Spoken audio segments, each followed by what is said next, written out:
Ladies and gentlemen, we are actually in the best era of One Piece history. このジョルノ・ジョバーナには言う 3 billion berry bounty for Luffy, Law, and Kid. Let's just get into the chapter. One Piece chapter 1053 discussion. Obviously, spoilers ahead. I will link the chapter in the comments so you can go read it yourself. But anyway, Luffy wanted to beat all the Yonko. And now he is one. By the way, Buggy, who I didn't even mention Buggy in this video right here. Buggy is now a Yonko. He must have killed Emu while we were watching Wano, or he must have went and mollywopped all the Gorosei plus Weevil, or Mihawk is his right-hand man now or something. I don't know.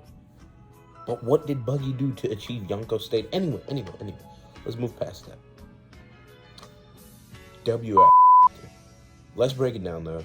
It starts with a promotional piece for One Piece Film Red, and honestly, I couldn't care less.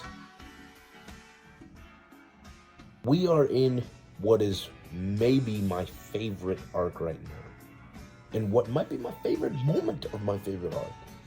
So I couldn't care less about One Piece Odyssey or One Piece Film Red. Get that away from me. Respectfully. When it's time for that, it's time for that. It's not time for that right now. So Gorosei messes up again, as they always do. They misprint the bounty pictures, which, again, typical Gorosei moment. They want to hide Gear 5. They don't want Luffy's bounty poster to have that in it, that form. And then they said, remove the D. Here's the thing though. Luffy's previous bounties have had Monkey D. Luffy on them. Are they still talking about Luffy when they say remove the D? I have my own personal theories, but I don't really know what makes sense. They could be talking about Luffy, but it doesn't add up because we've already seen D in Luffy's bounty so many times. So it's like, now why is it an issue? I don't know. I have no idea. I'm not a member of the Gorosei. I wouldn't do the stupid ass things that they do all the time. Anyway though, there's a character highlighted in the section named Yernika. That's not how that is said, but that's my attempt. And he's apparently the person who took, or at least submitted, the bounty photo. So yeah, thanks to him, because on the next page, we have what is probably in my top 10 One Piece manga panels. Seriously, like one of my favorite One Piece manga panels of all time. Because you have Luffy's bounty picture, which is now Gear 5, and you have Kid, and you have Law, and all three men have a 3 billion berry bounty. Which means, technically, Law and Kid are Yonko level. Technically. You got the exact same bounty as a Yonko being placed next to him in the papers and stuff. Like, Law and Kid are recognized as Yonko level. They're pretty much the new gen Mihawk or Shiki. Mihawk and Shiki, or even Bullet, you could say. That's the new Law and Kid. They're just there. It is what it is.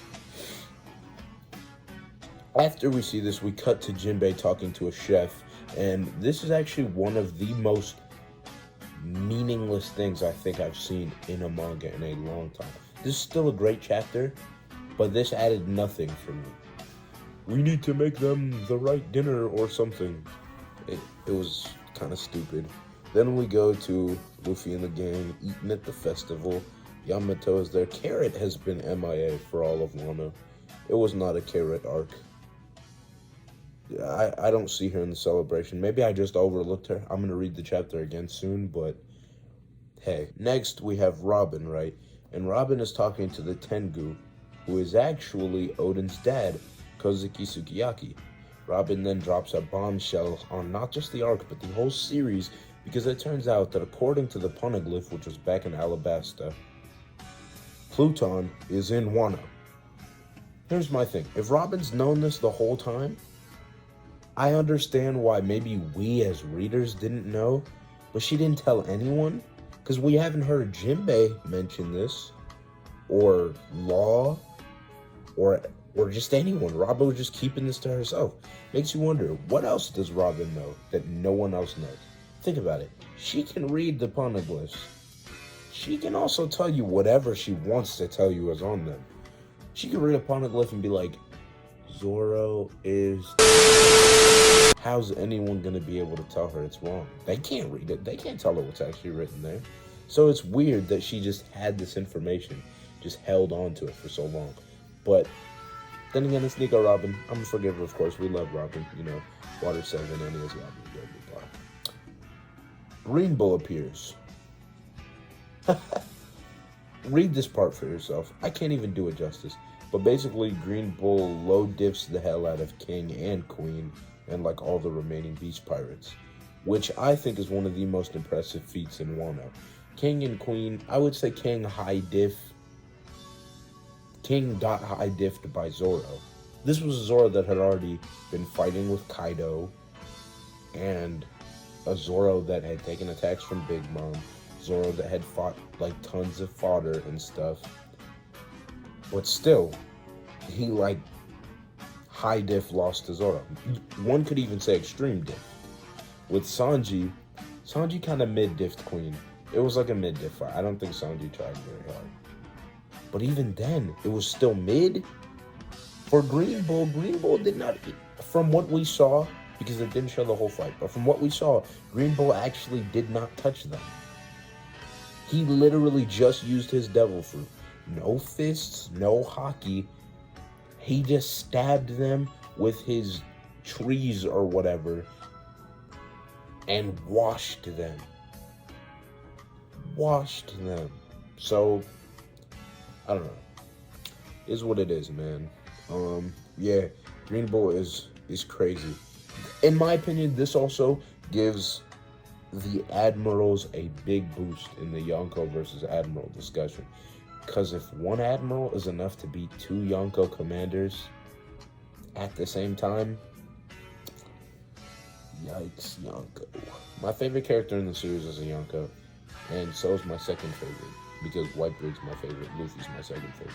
But still, the Yonko kind of looking clapped compared to the Admirals. I'm just saying. But, by the way, another thing you need to know about Green Bull, he is a total Akainu fanboy and Akainu dick rider. That's Green Bull's character.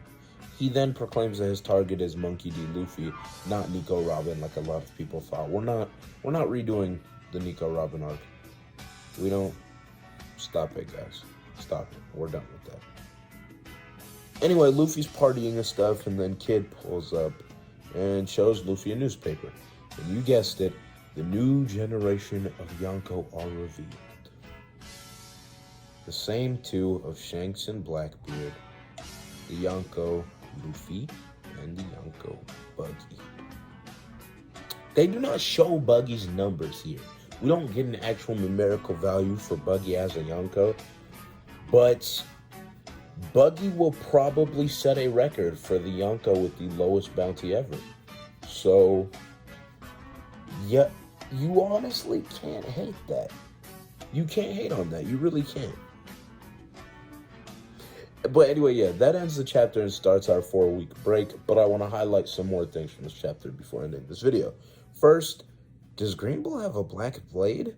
It could just be the coloring, but like, I don't know. Suspicious. Second, Sabo? And finally, could Blackbeard show up to Wano now? Pluton will be present, and the newest Yonko Luffy will be there, and the Admiral Green Bull will be there, and possibly Big Mom and Kaido, depending on if they're really dead. We know Blackbeard is capable of taking some devil fruits. And I guess with this bounty release, he might know that Luffy is Joy Boy now. So, does Kaido show up to, or not Kaido, but does Blackbeard show up to Wano? He has a reason to, but anyway, it was a terrific chapter. I can't believe Wano or even Act 3 are not over, but yeah, see you guys in the next one.